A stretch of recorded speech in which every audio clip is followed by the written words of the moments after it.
Hello everyone, नमस्ते, जय हिंद, जय श्री राम सभी को। Welcome to educator classes. आज मैं आपको बताऊंगा मैथ्स कैसे प्रिपेयर करें। आई होप ये वीडियो आपके लिए हेल्पफुल रहेगी। चलो तो फिर डिस्कस करते हैं maths strategy for SSC CGL 2025। तो सबसे इम्पोर्टेंट इसमें जो चीज़ आती है वो होती है आपका सिलेबस। आप सिलेबस कैसे कवर करते हैं। तो कभी कभी होता है, कभी कभी क्या मोस्टली ही होता है कि टीचर्स जो होते हैं अपने कोर्सेज़ में लंबी लंबी वीडियोस कराते हैं सिलेबस कवर करने के लिए, जिनको कवर करते करते ही आपके पाँच पाँच छः महीने ऑलमोस्ट निकल जाते हैं। सो हमें वही चीज़ अवॉइड करनी है। मैं किसी पर्टिकुलर टीचर का नाम नहीं लूँगा, बट लेकिन आपको क्या करना है, आपको अपना टाइम बचाना है और आपको कॉन्सेप्ट जो हैं वो सारे कवर करने हैं। तो आप इसमें कैसे कर सकते हैं, जैसे आप इसमें नोट्स बना लीजिएगा और उसमें सारे फार्मूलाज और कॉन्सेप्ट्स नोट करते रहिएगा और उसमें ऐसा कीजिएगा जिससे आपका टाइम बचे। जो इजी कॉन्सेप्ट है उसको आप अवॉइड भी कर सकते हैं, ओनली कॉन्सेप्ट नोट करिए और उसका क्वेश्चन जो है वो कॉपी में मत उतारिए। और जो हार्ड या मॉडरेट कॉन्सेप्ट है उसको तो कॉन्सेप्ट को तो आपको नोट करना ही है। तो आपका जो उसका एग्जाम्पल है यानी उससे रिलेटेड क्वेश्चन है उसको भी आपको नोट करना है। सो आपको जैसे ये सिलेबस नीचे दिया हो गया है सारा का सारा, तो आपको इसको मैक्सिमम टू मैक्सिमम मेरे हिसाब से 3 या 4 मंथ्स में कंप्लीट करना है। और ये आप जो चैप्टर्स वगैरह करेंगे वेटेज वाइज आपको आपको अपनी टाइम एडजस्ट करना है कि किस चैप्टर को कितना टाइम देना है और अपनी स्पीड भी मेंटेन करके रखनी है। और सिलेबस से ज़्यादा आपको वो टाइम स्पेंड करना है प्रैक्टिस करने में। और जैसे कि ये डिफरेंट चैप्टर्स दिए हुए हैं तो मैं आपको बता देता हूँ एक बार कि कौन सा चैप्टर को आपको लगभग कितना टाइम देना है उसकी इम्पोर्टेंस से। मैं आपको बताऊँगा कौन सा चैप्टर इम्पोर्टेंट है, सो फिर आप अपने अकॉर्डिंगली आप उसको टाइम दे सकते हैं जितना भी आपको उसको कवर करने कॉन्सेप्ट्स कवर करने में लगता है। चलिए शुरू करते हैं। जैसे कि पहला चैप्टर है परसेंटेज। परसेंटेज आजकल इम्पोर्टेंट है। परसेंटेज, रेशो एंड प्रोपोर्शन ये इकट्ठा ही आता है और देखें तो रेशो एंड प्रोपोर्शन का क्वेश्चन इजी ही आता है लगभग। और परसेंटेज का क्वेश्चन है जो इस बार के मेंस में आया था 18 जैन के में, तो वो थोड़ा सा कैलकुलेटिव था, तो इसलिए आप इन दोनों चैप्टर को टाइम देना है। और प्रॉफिट लॉस भी काफ़ी इंपॉर्टेंट चैप्टर है, इसमें भी आपको टाइम देना पड़ेगा। सिंपल इंटरेस्ट और कंपाउंड इंटरेस्ट में दोनों में से आता तो एक ही क्वेश्चन है, पर लेकिन इसमें कुछ कॉन्सेप्ट्स हैं जैसे इंस्टॉलमेंट्स वगैरह हैं, तो उसमें आपको थोड़ा सा टाइम देना पड़ेगा। मिक्सचर एलिगेशन जो है चैप्टर, ये इम्पॉर्टेंट है क्योंकि कुछ कॉन्सेप्ट्स इसमें भी आते हैं, इसको भी आपको टाइम देना पड़ेगा। पार्टनरशिप भी ऐसा ही चैप्टर है। पार्टनरशिप में कुछ क्वेश्चन इम्पॉर्टेंट है जो थोड़े से कैलकुलेटिव होते हैं, तो आपको उनको भी प्रैक्टिस करना होगा। तो और एवरेज हो गया, एज हो गया, time and work and pipe and system हो गया, ये थोड़े इजी साइड में चैप्टर आते हैं। वर्क एंड वेजेस भी ऐसा ही है, तो आप इनको थोड़ा कम टाइम दे सकते हैं।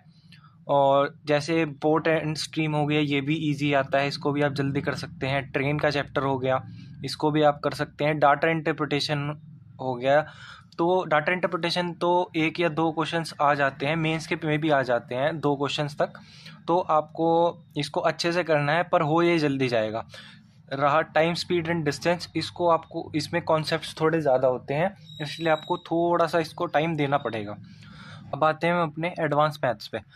जैसे कि एडवांस मैथ्स में से क्वेश्चंस तो काफ़ी आते हैं और इस बार ज्योमेट्री में भी अच्छा क्वेश्चंस आए थे, तो इसलिए आपको इसको टाइम देना पड़ेगा। जैसे कि ज्योमेट्री, मेंसुरेशन, अलजेब्रा, ट्रिग्नोमेट्री, ये 4 चैप्टर को तो आपको काफ़ी टाइम देना पड़ेगा और अच्छे से करना पड़ेगा, कवर करना पड़ेगा। और ये quadratic equation, height and distance, coordinate geometry, ये 3 चैप्टर हैं, इनको आप थोड़ा कम टाइम में कवर कर सकते हैं। ऐसे ही कैलकुलेशन, सिंप्लीफिकेशन और सर्ट्स एंड इंडिसेस को आप थोड़े कम टाइम में कर सकते हैं। और ये बचे हुए chapters, number system and LCM and HCF, इनको आप टाइमली मतलब टाइम दे सकते हैं इनको आप, क्योंकि इनमें से काफ़ी क्वेश्चंस कैलकुलेटिव भी आ जाते हैं और कॉन्सेप्चुअल भी इसमें से आ जाते हैं, जिनको आपको कवर करना पड़ेगा। अब आते हैं नेक्स्ट चीज़ पे, जो कि आप करेंगे जब आपका सिलेबस के साथ साथ ही करेंगे आप, और कंप्लीट हो जाएगा तब भी करते ही रहेंगे। तो ये है प्रैक्टिस। प्रैक्टिस आपको कहाँ से करनी है? ये है ओनली PYQ। मेरे हिसाब से आपको कोई भी टीचर कोई की वीडियोस आती हैं प्रैक्टिस वगैरह, आप वो भी देख सकते हैं, टॉपिक वाइज होती हैं, आप वो भी देख सकते हैं। लेकिन PYQ से प्रैक्टिस करना तो मोस्ट इम्पॉर्टेंट है। आप PYQ जितना प्रैक्टिस करेंगे आपको उतना बेनिफिट मिलेगा।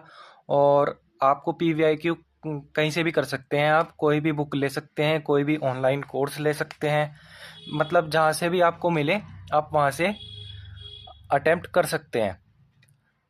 और हो सके तो आप 2 बार अटेम्प्ट कर सकते हैं उनको, क्योंकि मैंने मल्टीपल टाइम्स तो मैं बोलूँगा कि नहीं, क्योंकि इतना टाइम बच्चों के पास होता नहीं है, इतना कवर नहीं कर पाते हैं, क्योंकि और भी सब्जेक्ट्स होते हैं।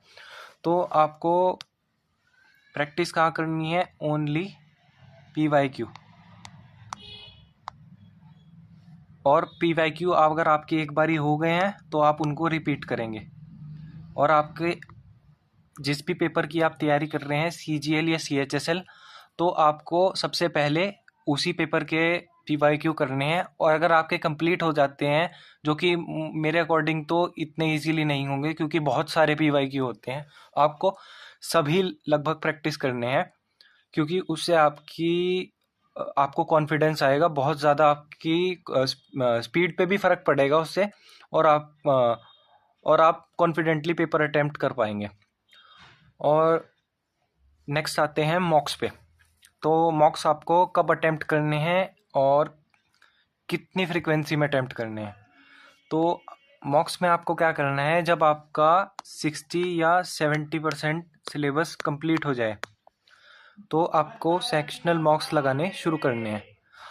शुरू में ऐसा होगा कि आपके मार्क्स नहीं आएंगे या कम आएंगे, तो आपको उन पे ध्यान नहीं देना है, आपको कंसिस्टेंटली मॉक लगाने हैं सेक्शनल वाले मैथ्स के। तो इससे होगा क्या, इससे आपकी स्पीड इंक्रीज़ होगी, क्योंकि सेक्शनल मॉक्स का टाइम आपको लिमिटेड ही मिलता है, तो आपको उसके हिसाब से अपने क्वेश्चंस कंप्लीट करने हैं। इससे आपकी स्पीड पे बहुत इफेक्ट आएगा, बहुत इफ़ेक्टिवली मेथड ये काम करता है, आपकी स्पीड काफ़ी इंक्रीज़ हो जाएगी। अगर आप कंप्लीट मॉक नहीं लगाते हो तो आपको एक मॉक मैथ्स का सेक्शनल का रोज़ लगाना है, इससे आपकी जो प्रैक्टिस है वो बनी रहेगी, और आप मतलब मिक्स्ड कॉन्सेप्ट्स हैं, आप उनको अटेम्प्ट करोगे तो आपका प्रीवियस चैप्टर्स भी आपके रिवाइज होते रहेंगे। तो ये सब मैंने आपको बताया है, सिलेबस कैसे कैसे कवर करना है, प्रैक्टिस के बारे में बताया और मॉक्स के बारे में बताया है। अगर आप ये सब चीज़ प्रॉपरली कंसिस्टेंटली फॉलो कर लेते हैं तो आपका प्री तो इजीली क्लियर हो जाएगा। तो और आगे रही बात मेंस की, तो मेंस के लिए मैं आगे बताऊंगा, तो वो वीडियोस भी आपके लिए हेल्पफुल रहेंगी। तो ये आज के लिए इतना ही। Keep working hard. मिलते हैं नेक्स्ट वीडियो में। Thank you.